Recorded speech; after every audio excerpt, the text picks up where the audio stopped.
The lecture hall of the Zarnax Institute for Xenocultural Excellence was unusually quiet.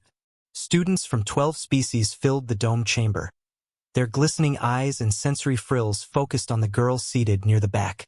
A human. The only one. Small, unimposing, and barely acknowledged. She sat cross-legged, arms resting on the table, gaze calm but distant. Her name was Lyra Quinn, and she was from Earth, a Category 5 Deathworld. To most students, that meant dangerous, but to Professor Vrothan it meant unworthy. The ancient Zarnax scholar slithered to the front, his elongated limbs clicking against the crystalline floor. 8 feet of bioarmor and ego. Today, Vrothan hissed, we study psychological self-deception in low sapient species, particularly those from Deathworlds. Several eyes turned toward Lyra.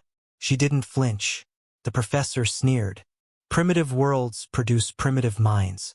Strength without discipline. Emotion without logic. Take the humans, for example. Now the eyes locked on her. Lyra blinked slowly. Is this part of the exam? Laughter rippled through the room.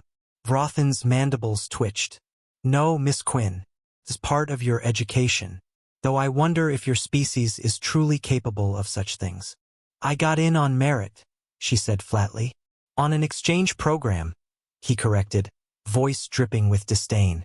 A political gesture, not an intellectual one. Lyra rested her chin in her hand. You could just teach instead of insult me.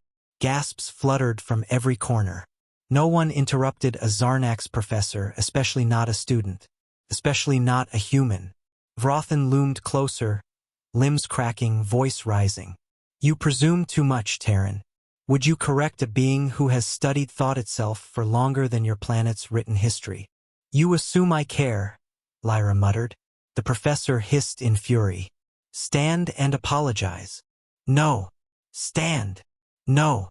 With a snarl, he reached out with one spindly, multi-jointed arm, intending to grab her by the collar, lift her up like an insolent pup.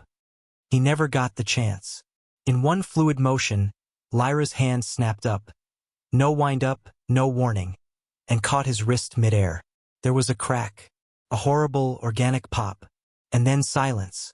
The professor screeched in pain as his entire lower forelimb bent the wrong way, twitching and limp. Lyra didn't even rise from her seat. She just let go, and the alien dropped to the floor, writhing. A dozen students froze in shock. One dropped their datapad. Another whispered, she didn't even stand up. Lyra exhaled and leaned back. I didn't want to do that, she said, eyes meeting the stunned crowd. But where I'm from, we don't let people put their hands on us. Medical bots were already rushing in, their scanners flashing red. The professor was still conscious, whimpering as they loaded him onto a stretcher. A silent student leaned toward Lyra, voice a shaky whisper. You dislocated a Zarnax limb core. That's hardened biocartilage. Takes tools to break. Lyra shrugged. Or a wrist twist. Human joints are flexible, ours train under gravity 6 times stronger than this place. You didn't even blink. I did. You just missed it. Later that cycle, the incident made its way to every corner of the Interstellar University network. The footage went viral. Human girl breaks Zarnax professor's arm. Doesn't even stand up. The memes were endless. But more importantly, the perception of humans began to shift. They weren't just Deathworlders anymore. They were something else. Quiet weapons, hidden behind soft voices and patient eyes. Everyone had heard Earth was dangerous. But now they'd seen it. Professor Vrothan recovered physically, but never returned to full teaching. Lyra? She finished the term with honors.